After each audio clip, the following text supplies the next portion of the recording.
Take us away, Will. Emos terigenia phane rhododactylos eos, and the rose-fingered dawn stretches out once more. This quote was very prevalent, and I think it's a good constant throughout this hero's journey. What did you folks reading this story think about your own hero's journey when comparing it to Odysseus? Well, like we were talking about before we recorded, it's hard to kind of put ourselves in the shoes of an ancient Greek son of God off on a journey through sirens and demigods and traveling through hell and all of this. But as we go through Homer's Odyssey, it really adds into perspective like what we can what we can do to make a difference when you see Odysseus in the face of all of these monsters. He always has a plan. He always has something to fall back on, whether it's just his own wits or his own strength. He's going to figure out a way to get past it. I think that can be inspiring for anybody reading this story to just say, yeah, there's a way forward. There's a hero's journey out there for me. I just don't know what it is, but I know that there's a way I can act. And I think that's pretty important for all of us today. Yeah, I mean, it sure makes butchering Greek on the internet a heck of a lot easier when I know what Odysseus went through. It certainly gives us a job to work on. Mhm. Yeah, Yeah, I think it's really it right after reading this, it just reminded me of the hero's journey as a whole. Just going through what Odysseus is going through and the temptations that he faces and the amount of time he spends on those islands and angering the gods above and everything. This is kind of similar to what many, I would specifically say, young men have to go through throughout their life. And just trying to find their road to travel on while at the same time trying to discover their own weaknesses and overcoming them. Like we see a lot of legends of just like coming of age stories, kind of like these kings giving their children up to live a weekend off in the wilderness or something like that. And it's like you kind of need those trials in life to bring out the person that you're supposed to be, because otherwise you're just living life as a child. Yeah, and also another thing can be just remembering who you are and what you're supposed to be doing. And that kind of leads to another example that I thought of while reading this book, which is about the young prince in Egypt who is tasked of finding a pearl and bringing it back to his community. But along the way, he drinks from a cup from these settlers. He falls into a deep sleep, and then he wakes up completely forgetting who he was or about the pearl. And he just wanders around for a long time until all of a sudden something clicks, and then he goes after it.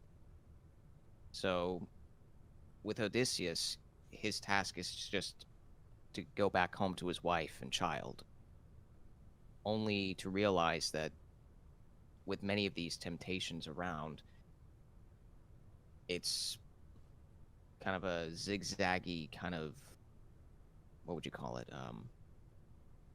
journey. Zigzaggy kind of journey to just, Perhaps an Odyssey. yeah, Perhaps a misadventure, misadventure peradventure. to actually go through. Yeah. So for me, like, I think what's interesting about Odysseus and why I couldn't possibly compare myself to him is because before the story started, he's already the hero. He's already been battle tested. He's already succeeded, and he's already built his kingdom and had to leave it and had to be convinced by Agamemnon to leave it and go and be this great tactician. And then, due to all sorts of twists and turns, it takes him 20 years to return from start of war to end of journey. But Telemachus, how do you guys want to pronounce that? In my head, it was Telemachus. Telemachus. Okay. And that's the lesson of translations. So, We all have Telly, a different word in our head. Odysseus's son, goes on a journey of, it's almost a diplomatic journey, looking for hope and news of his father. And that was more relatable to me because this is a kid who was born Right. into privilege. He didn't have his father. A part of him was missing. There was a void that he needed to fill. And it was an interesting journey to go on with him because it was much safer than that of Odysseus. And it was a big juxtaposition because he's going and asking advice, and he's being welcomed in, and they're throwing a feast in his honor, and they're having competitions and games and dancing and singing, and then they're giving him gifts and respecting him and appreciating him in a way that we don't do today. That's for sure. And I would love to do that with my friends. Could you imagine being able to just throw a competition and a feast and a dance party every time someone came visiting and have them stay for a week? What a lifestyle. Yeah, but at the same time, that's like the upper class. That's only like the kings and the king's family that get that kind of lifestyle. If it's like the serfs and the poor people like us, we're just, looking after the sheep and the pigs all day and crying that Odysseus has been gone for 20 years. It's more of a And we it's more of a temptation in a way. Yeah. It's certainly a privilege. I don't think it could even be called a temptation because of the societal expectations of the time, right? But Hmm. I think that even the way we see the servants interacting with Odysseus as a beggar, we see how benevolent and kind and amazing this leader was. And of course, that's all been colored. But it's it's interesting nonetheless to see this character respected so much and loved by all the peoples.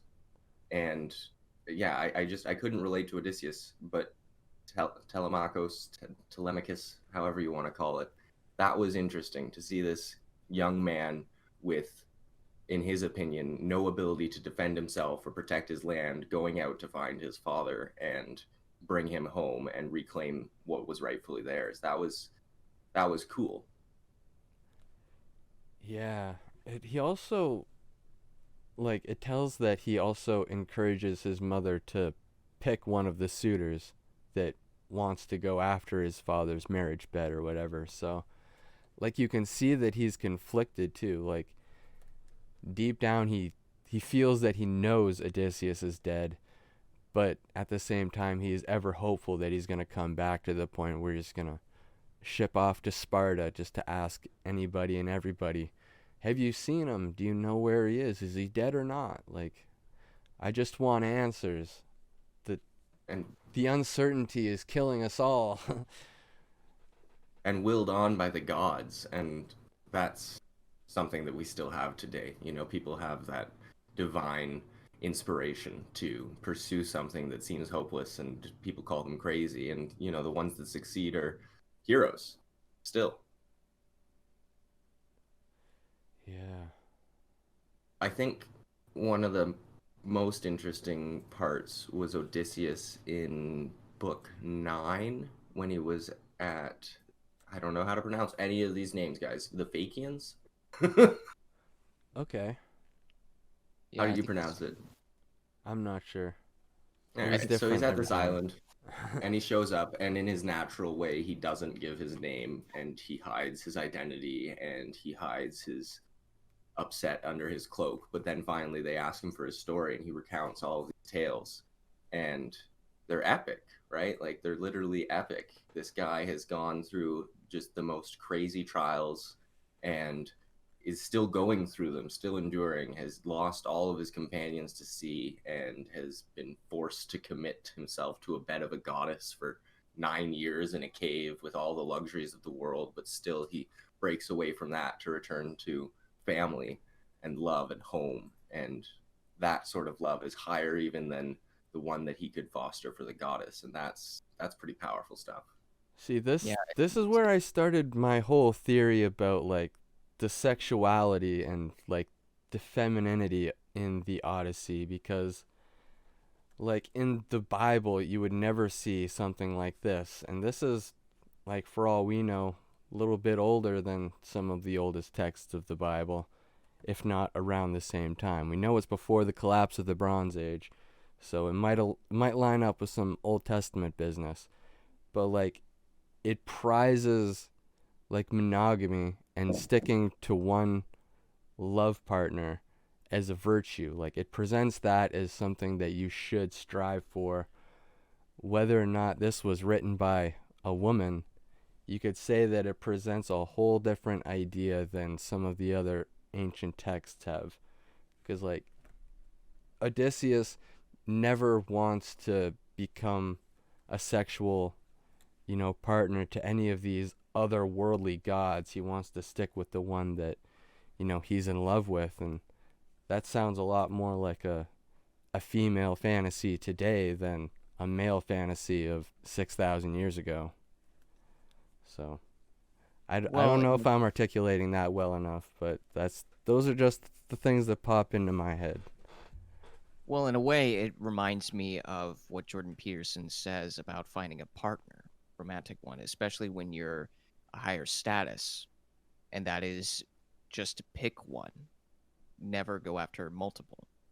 And when you pick one, you are essentially giving yourself to that person only and putting all the commitment into it. So Odysseus is with Penelope because he chose her, essentially, nobody else. Yeah, but what I'm wondering is that, Jordan Peterson has that opinion because of thousands and thousands of years of evolution of the human psyche and culture that, we're conditioned to prize monogamy, wherein, some of the similar texts from around the same time, you don't see that at all. Solomon has 1,000 wives or 300 wives and 700 concubines. We do not have the same virtue there that we do here. Well, even Odysseus is getting the prized women from all of these places that he's raiding, right? Like he keeps losing them in the ocean, but but the idea of sacking a town and taking the pretty women is not a new notion at this time, circa 3,000 years ago, just to slightly correct you, Scott. Well, that's when we think it was written, not when the story was actually fabricated. Not when we actually started influencing our culture with the Odyssey and the Iliad and the work of Homer and the work of the Bible started to mesh together. It all becomes a little vague. That's a good point. I do like the idea that Pat makes, though, of the journey to all these different islands being relatable to men our age. If you do away with all of the details and then just say at each station these are the different failings of the psyche, like addiction and temptation and wantonness, right? Desire. Because these are on our path. All of these temptations, all of these sins. And also, in a way, it's also part of the shadow, too. When Odysseus is known as a man of twists and turns, and he is able to disguise himself and hide himself. And there's a part of the book where he is covered up and he acts like a slave, and then he meets one of the gods, I think, or somebody else, and he's given the name Nobody, and I think he mentions the tales that he's been on and everything, and just sneaking past through. But also, that is sort of like hiding your true self in order to get past the odds of getting back home. Essentially, like mirroring your foes with what they have, if that makes sense.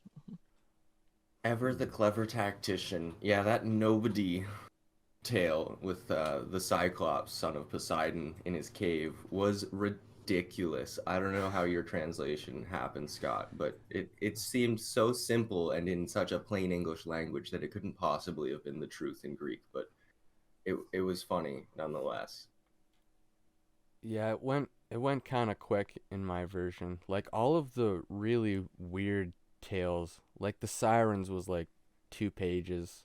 It's like, oh yeah, then there were sirens, and then I was strapped to a pole and we had to sail past, and then the Cyclops, and he threw a rock at our ship, and then he took off the top of a mountain and he threw that at our ship. There is this big part of me that just kind of thinks that if this was real, it's just this giant hyperbolic exaggeration and fabrication of this very slutty man's trip around the world for 10 years after the war, just sleeping with random people. It's like, oh, yeah, I was a goddess. Yeah, I was there 9 years under her thumb. I had no control. I'm so sorry, Penelope. And it's like, you lying whore. It's like, if we assume that I've never seen gods and gods don't exist, you cheated. Yeah, there's another reason why it might be written by a woman, because it couldn't have been written by Odysseus, because these tales are just way too outlandish. This was written by one of the women who wanted to make Odysseus look like the great king that he was. Like, yeah, sure, he was sleeping around, but he was being raped by these gods and goddesses and whatever. This man who could kill you with a punch was being overpowered by the gods. Yeah, well, everybody can be overpowered by the gods. Except for when Odysseus is strong enough to not be overpowered by the gods, and it plays out to the story. Yeah, or like Achilles or Heracles or any of the other mythic heroes. Any other instance where it doesn't make sense for man to be overpowered by immortals. Yeah, but I kind of picture it as like Odysseus coming home from war, telling all of his journeys, and then a woman saying, "Oh, that's remarkable. Let me write that down real quick. Everyone will love this at home." Oh, and then there were that's giants, remarkable. cyclopses. Yeah, it's really strange. But I do like, as I've said for a while now, the blessings and the omens and reading the signs and all of these things that they have intertwined to give them optimism and hope. And that's one of the prevalent themes that I think really stuck out to me, was just how often he's like, yo, crew, like, we need to get home. Stop getting drunk. This is like our homeland, our fatherland. We need to go back. It pales in comparison. Heck, even when they're doing the competitions, at one point, they're like, how fun is the discus toss when it is the hour to eat food? And they're like, oh yeah, true. And they throw down their tools and they go and they eat food because it's the appropriate time to feast. And how could anything be better than eating when it is the appropriate time to eat? And the ritual that they have, like it's almost non-negotiable, and it makes life require less thinking for them. Yeah, like the tradition and like that like liturgy almost that you see in Christianity or in the Bible in general. It's like, yeah, you do need these little segments of order to keep all the chaos in line. Like to have an hour set aside in the day, like that's when you eat. That's a useful psychotechnology. Then you know what you're supposed to be doing at that point in time. And like a lot of people these days, like always talk about like reading the signs of the birds, and they call it irrational. But like I mentioned this in our last Bible video, that's not irrational at all, in the same way that they put lightning rods on their churches because they think God is attacking their churches. It's completely rational to say, when the birds do this thing in the sky, bad stuff happens. So be mindful of what the birds are doing, because if they're headed south, it might get cold. If they're headed north, might get a nice warm south wind coming our way. Like these things don't just come down to, oh well, science nowadays says that's not true, that's irrational. when the data they had at the time suggests, yes, this is completely consistent with my beliefs and how I see the world. So it's really interesting to just put yourself in those footsteps to see that perspective of how they are able to actually see the future. That's pretty cool. Well, and even like seeing Dawn as a goddess who chooses to greet you each morning, that at any point she could just say, no, I'm not going to start the day. I'm going to go westward and hide out because I've given up on man. And that each time they see her fingers spreading across the sky, they're greeted by divine intention and they get up. And it's like, I woke up at 5 this morning, and for the first time in my life, I thought to myself, oh, what a blessing to be awake. And that's because I read for 14 hours yesterday the Odyssey. Now I finally get to talk about it with the lads. But it's just the way we perceive the world, I feel like, especially in the West, we take so much for granted. Like, especially as men, I think we're very hard on ourselves when it comes to like self-care and gratitude and victories. Like, how many of us do everything that we think we need to do in a day and get to bed at the end of the day feeling we haven't done anything? Yeah. Yeah, It's like we get our standard and we meet it and we consider it nothing. yeah. And these people just had the perspective that Rosey-Fingered Dawn could just stop whenever she wanted to. So, like, that element of trust and belief had to be present in their life, or they would fall apart. It's not that they have a choice whether or not to believe in Rosey-Fingered God, or Rosey-Fingered Dawn, or these gods and goddesses. Like, they have to put their trust in all of these powers. And I would say because we haven't and that we don't, that's why we are so fallen apart and in pieces. We have to consider That's why the we fact, have the meaning crisis. we have to consider the fact that just because the glass is empty doesn't mean that there's not going to be any water to fill it the next day or next week or next month. We just know that at any point in time we can think that yes, we can take the glass and fill it up with water and be grateful for it. But we don't think of it that way. And we even take if it for granted that it's filled with air. Yeah. And even if we think that even if we have the glass full of water, sometimes it's never going to be enough. And that's how often we think about things nowadays. We just have to be able to appreciate and accept the fact that we have enough. And when we get enough, that's good enough. It's interesting, and I think, sacrificing meat to gods is a very easy way at an unconscious level to indoctrinate a culture to be grateful.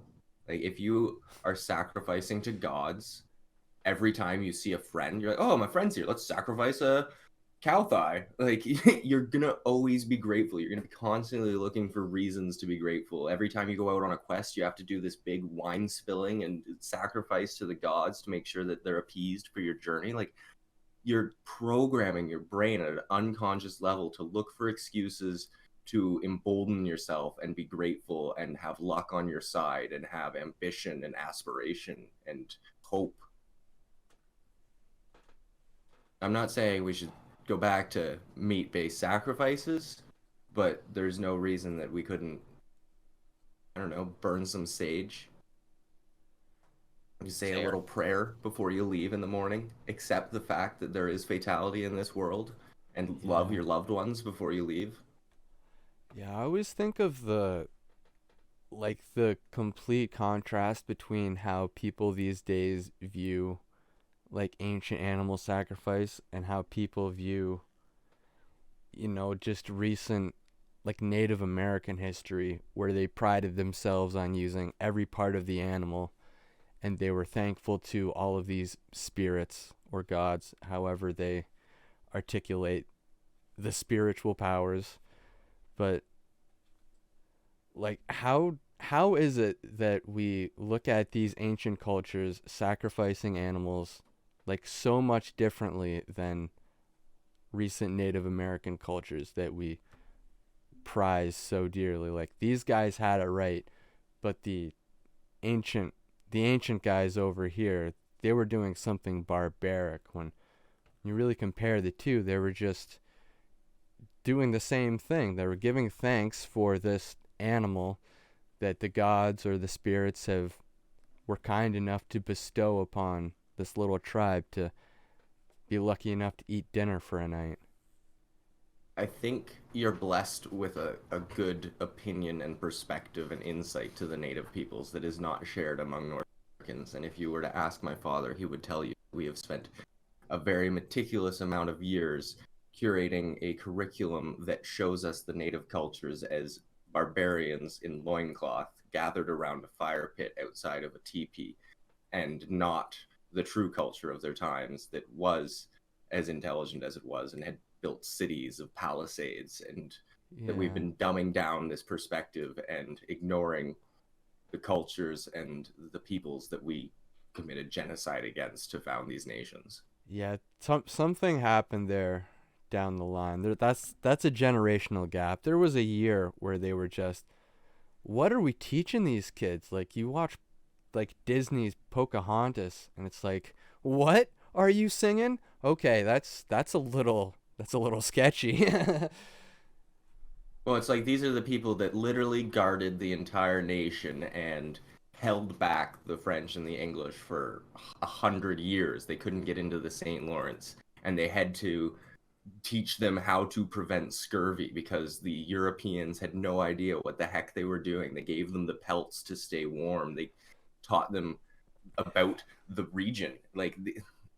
These people have not been given the credit that is due to them, while at the same time we have sort of acknowledged it. And it's just this bastardization to pretend that they were running around in loincloths on tiny little birch bark canoes when they were cultivating the entire region and fishing, and they had massive fishing weirs and grain and trade routes. And so that's a whole other bag. Yeah, maybe that's not the best topic to get into these days, but there's a parallel that I thought was worth drawing. It's a rabbit hole. Yeah, these things usually are when you're dealing with things this old. Yeah, it's something I'd love to have a conversation about, but like all of these ancient texts, the minute I open my mouth, I feel like I'm ignorant and arrogant, and that people don't want to give me the time of day to let me make my blunders in conversation, because there's just so many blind spots as a result of the lack of education. Like these past 2 years reading these books, I wouldn't have imagined to have read what we've read in the past 2 years at any other point in my life. And I'm so thankful for it, but it just opens up my eyes to how much I know I don't know. Yeah, and I feel like we're caught between two different parts of the population, like those who have zero knowledge of ancient literature and those who are experts and study it every day and teach it for a living. Like where's Yeah. the middle ground there? Like I'm trying to find my people and it's just It's either a I'm small finding amount. yeah, It's very small amount. finding either Well, it's like, teachers and mentors or people who don't know the first thing of what I'm talking about when I say Athene instead of Athena, or Zeus and Jove being the same character. It's just like, yeah, I don't know where to start here, is what I'm saying. well, it's like It's I and imagine there's especially two drawing camps. different parallels I too. want to win. There's two camps. There's the siloed, niched off people who know everything about that one book that you're reading, and they're going to tell you why you're wrong. And then there's like the mass Right. of people that respect and believe the thing that we've read, but haven't read it themselves and don't even want you to have a conversation about it. And they're just saying, like, it's not your place, you don't respect it, you don't value it, you don't follow it, and you don't know enough about it to talk about it. But that they also don't want to know enough to educate me and have that conversation. And maybe that's just my own imaginings, but it seems bizarre that we couldn't just teach everything to everyone. Yeah. Like, Yeah, just thinking that's about how many people know what the Odyssey is, and how many people have read the Odyssey. Those numbers are the opposite. Okay, go Yeah. ahead, Pat. I was going to say that even finding ways to draw parallels to other sorts of medium. Like, for example, I'm not really into the whole like Greek mythology and all the gods and everything like that. I mean, casually, I find it kind of interesting, but not really. Until I started drawing parallels to the anime Danmachi, where they have characters named after these gods, like Artemis or Hermes. And I thought, okay, that's interesting. I remember reading this in the Odyssey. Let me go back and discover this, and that's what I did. And it's you get a sense of curiosity to know more about that, and it's a good thing, even if you're just going into it blindly, and or if you have very little experience, but you want to know more about it. And just having multiple mediums like that and having different connections and different forms of storytelling, that's very fascinating. Yeah, I do like that. Like you get into an anime and it's like they've decided that they're going to make a Greek mythological anime that's Mm-hmm. inspired by these actors in these arenas. And what they do is they name a bunch of characters and they name a bunch of places and they don't really take away from any of the history or the origin of these names and places and experiences, but they give you a hint of it. And then you can discover, maybe next week or 10 years from now that they didn't invent any of it and it was all written long before. And there's Yeah. thousands of backstories that you can read and different sort of deviations of these same characters, and you get to immerse yourself in the cultures and landscapes that you like just as much as the samurai or some other third example. Yeah, and it works the same way in the opposite direction. Like, I think it was the first episode of the second season of The Mandalorian. And I was watching it with my homies, right? And by the end of it, I was like, that was amazing. It was Beowulf, but it was amazing. And I was the only person that saw that like link. It's like, oh, I mean, I guess. I'm like, what do you mean you guessed? That was Beowulf. We just watched Beowulf. Like, he wasn't a king, but you take the enough pieces from the same ship. He rewrote Beowulf into that episode, and it was awesome. I loved every second of it. But like these ancient stories do pop up in our culture today, and it's really fun seeing like, oh, I've read this story before. And it goes to show how these stories last for a long time. Mm-hmm. Yep. Well, were there another major theme that you wanted to focus on? There was one little bit I think in book 12. Zeus was referred to just in passing as the All Father, and it made me think of a lot of the Prose Edda and the origins of the Norse mythology, because one of the most famous names for Odin is the All Father because he gave birth to all of the Aesir. And in the beginning of the Prose Edda, he starts off like as a Christian convert telling the history of Norse mythology. And he starts off with like, in the beginning it was Adam and Eve and the Genesis story. But, 1,000 years goes by, people forget there was a city called Troy. Troy fell. Everyone who survived the battle went north and settled in like the Germanic areas, the Icelandic areas, all around all along the way. Some of them dropped off, some of them kept going, and that formed all of the origins of the Germanic and Norse religions. And some of the other stuff you see in like Eastern European, like Radnavri and Asatru, are different religions, but it would make sense to say that they both come from something previous to that. And yeah, I think it was really interesting how, Snorri Sturluson, the guy who gave us the Prose Edda, the Younger Edda, like pretty much all we have of the Norse mythological stories, claiming that everything comes from the Battle of Troy and the ones who we don't really get to see afterwards. So I wonder if there's any truth to that, if like these ancient warriors from Troy just ended up migrating north and took their culture with them, and that's how all of these other religions started to form in the Norse regions in Germania. So what? Really interesting to ponder. Mm-hmm. Yeah, I don't know much about it. I'll have to figure that out on my own.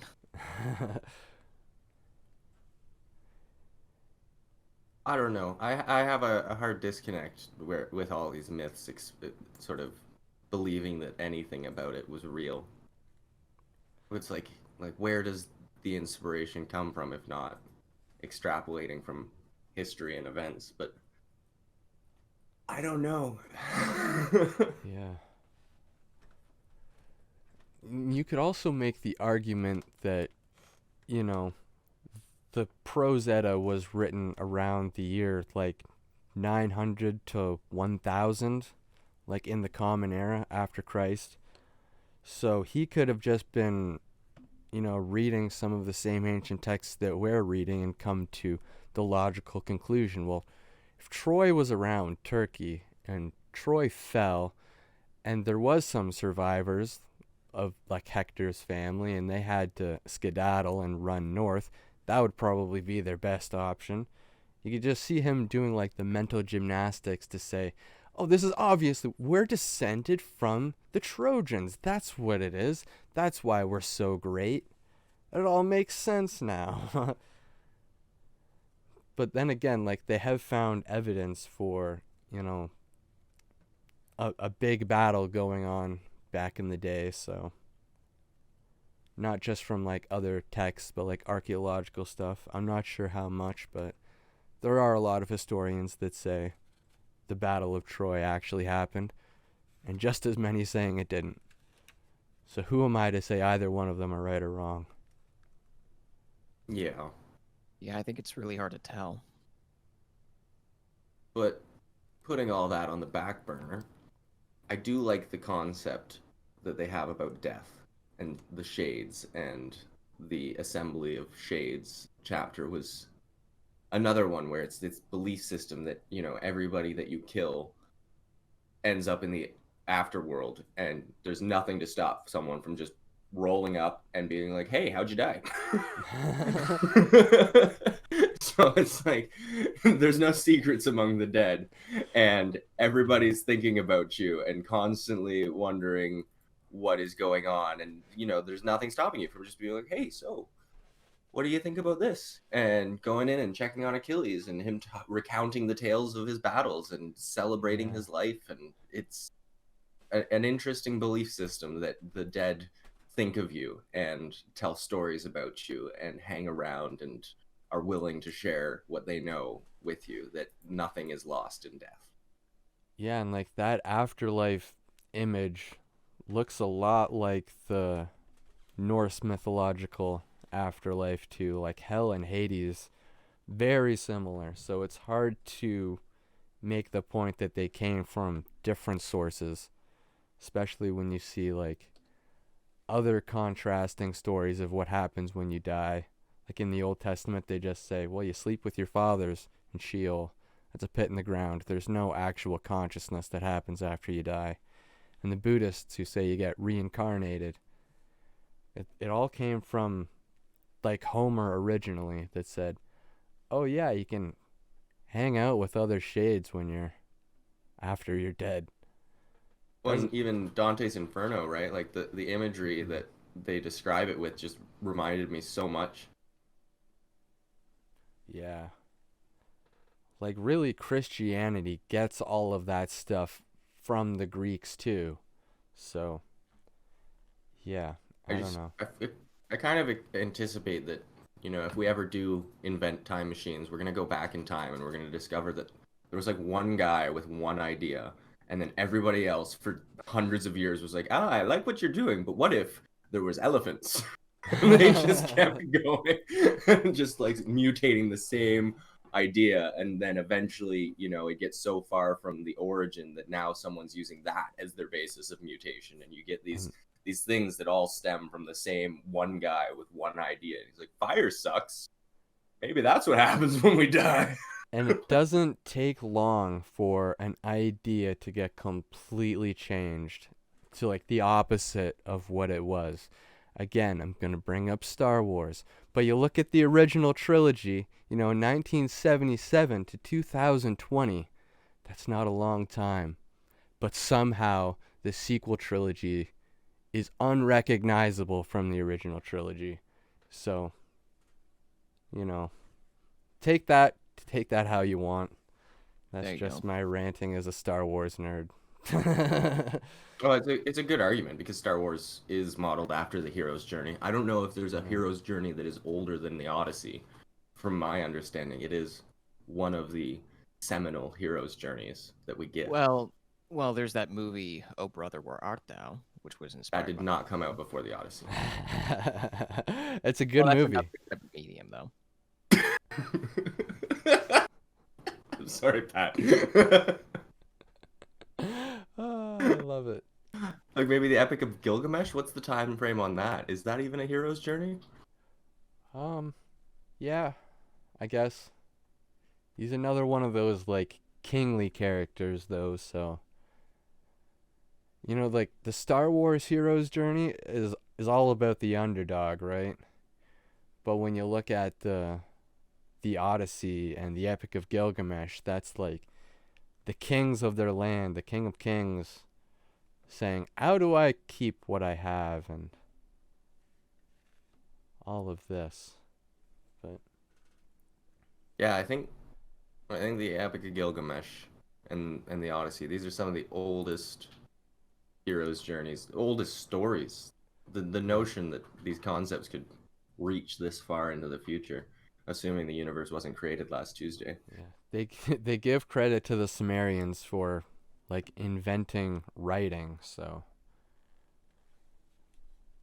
that's the Epic of Gilgamesh is probably a bit older. But then again, just spoken word, the tradition of the oral tradition of keeping these legends alive. It's hard to say which of the stories originates earlier. You gotta assume at a certain point in history, there just wasn't enough time in a man's life to tell a hero's journey because he was getting mauled by saber-toothed tigers every 10 years. Yeah, like the start of like the agricultural revolution, that's what kicked it all off. When they started settling down, paying attention to how things grew, paying attention to the seasons, not just like, oh, it's cold now, I better wear this dead animal's fur. It's like, oh, I know by the stars it's about to get cold, so let's make some jackets for our family. So they started to read the future, and at the same time, that's when religion and spirituality started to manifest. That's my opinion. That's my theory. Good theory. It's not as pretty as, God created the world in 7 days, but I have to be real with you. It's a story that I just don't buy. I'll keep it around. I'll read it. I'll let it influence my experience on this planet, but I just don't buy it. Hard sell. Yeah, it's a hard sell. Yeah.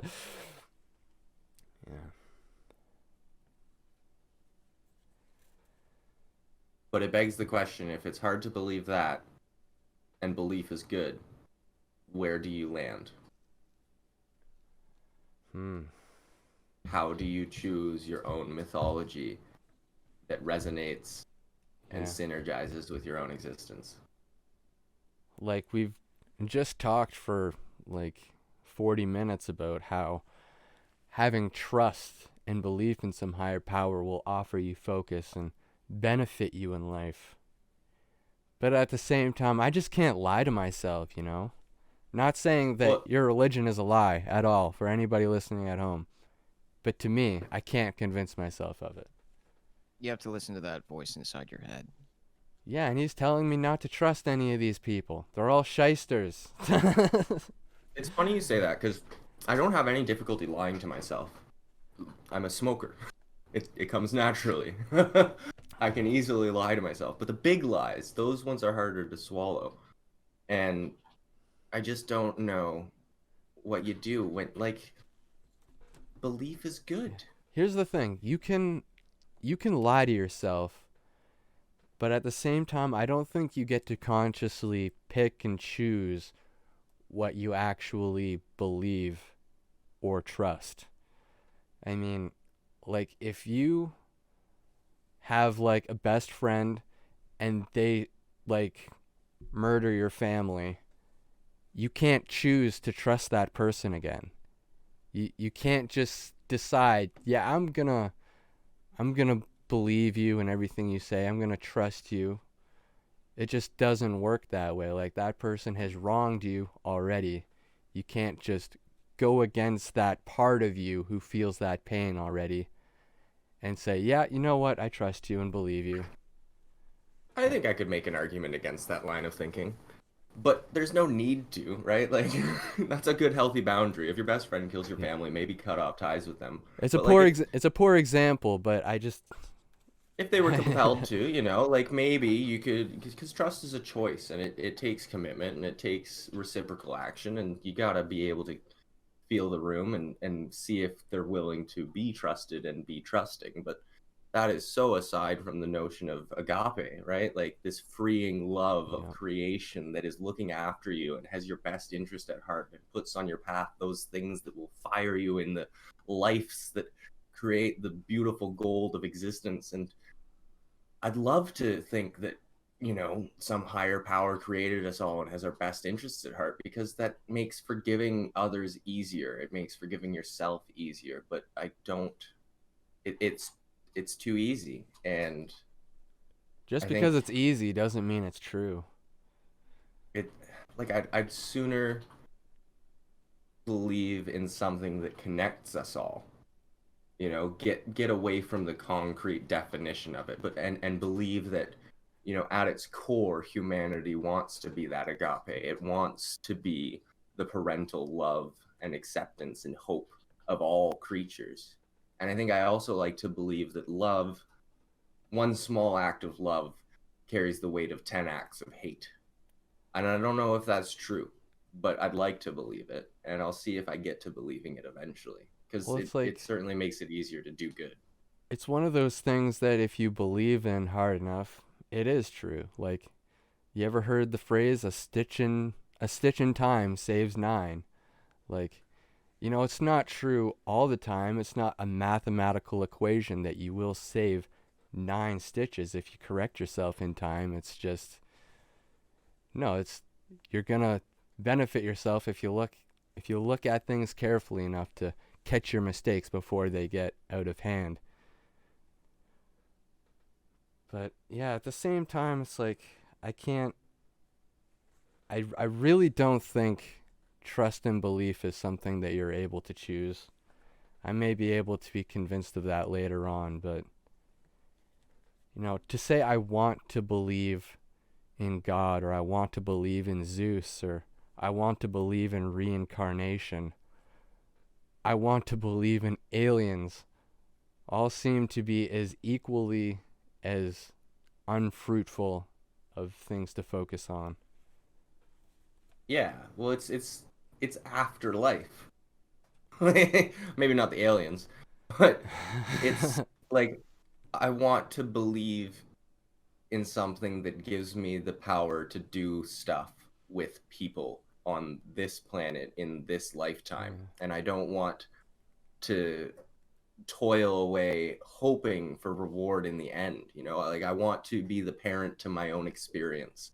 I want to love my blunders and hope to make a friend in the kindergarten of the world. You're giving a piece of yourself to other people. What if afterlife doesn't mean what happens after you're done with life? Maybe afterlife is a description of what you focus on after you're done with life. Like after you're done with focusing on all of the specific things in life. Like when your mind starts to wander, okay, I'm done adulting for the day. Now what do I do? Do I play video games or do I go out and hang out with my neighbor? You know, it's what you do in your spare time that Yeah. brings you to heaven or to hell. Well, I was listening to John Vervaeke's Awakening from the Meaning Crisis, and I forget who he was referencing, but he was talking about this concept of heaven where you didn't die and you didn't run out of energy and you had all of the time in the world and you could complete and master everything. And so, having perpetually existed and mastering all of the things you've ever wanted to master, you finally get to this place where you're asking St. Peter, like, now what? I can do an 18-hole golf game and get a hole-in-one on every course. I can create the most beautiful things, but why? Like, what do I do that is fulfilling? And, you know, I was talking about the phrase, like, you know, living your life as though today was your last day. I think you'd do all of the things you impulsively wanted to do, but how would you structure your life if you could do everything you ever dreamed of? Like, if it was given that you would succeed at everything that you put your mind to and that you could master anything, how would you specifically choose to do which things that would fulfill you most? It sounds a lot like what Alan Watts has to say sometimes. I don't think Vervaeke was referencing Alan Watts, but it does remind me of that. Like, what would you do if you could dream any dream you wanted to? Yeah, like assuming absolute bountiful success in anything that you choose, how do you even choose it? Yeah. And you could spend all that time, you know, mastering golf or whatever. And Groundhog Day, doesn't he do the same thing? Well, and it's like Odysseus did the same thing, right? Like he chose to return home, and he did it, and he knew he would do it. And maybe he didn't know he would do it, but he knew that he was going to do it no matter what, and that's what he did. And he got home, and he cleaned up his house, and he got his affairs in order, and he chose the life that he chose, and he presumably went on to live it and very happily ever after. So what choice are you going to make today for the rest of your life? Going deep into this rabbit hole of a conversation, I think it's all about just cleaning up yourself, getting rid of all the mud out of your system and trying to sparkle, for lack of a better word. And then what? And then once you're completely perfect. Yeah. Treasure your relationships. Be kind to others. Experience Christian love in all things you do. Agape. Is that the right answer, Will? I don't know. I haven't gotten there. Tell the tale. How did you clean up your act so that you can inspire others? Like the cave. Your job is to escape the cave, learn all you can, and then come back into the cave. Because that's the most important part of the cave, is to return and actually learn to articulate all the things that you bring back to them. Bring them some of the light. I think that's a good note to end on. Also, we didn't say it before, but welcome back to Book Club. I'm Will. That's Scott and Pat. Hi. If you like this, you can check us out. Yeah, we got a website, bookwave.club. We got our podcast on Anchor.fm, Spotify, Apple iTunes, and all the other good things. We got a comment section on YouTube you can check out. We got a blog postings sometimes on our website you can comment on. You can shoot us a message if you want to, you know, join us for a conversation sometime. You know, we're always... Or what did you think about the books we've read? If you have anything that you thought we missed from the Odyssey that was really important that you wanted to see a conversation about, well, let us know in the comments and maybe we'll do a part 2. Because this text is quite extensive and I'm sure we could do another one on it if we really wanted to. Include some of the Iliad again, since we've read both. But yeah, it's been really crazy to just build this frame, like we say, of all of these books that we've been reading, adding to that outlook on life and this worldview. Yeah, especially this one. I've definitely gotten some really good things out of this. So Yeah, lots of story ideas for me too. So that's a good plus. But until next time, may the force be with you. Or equal to mass times acceleration.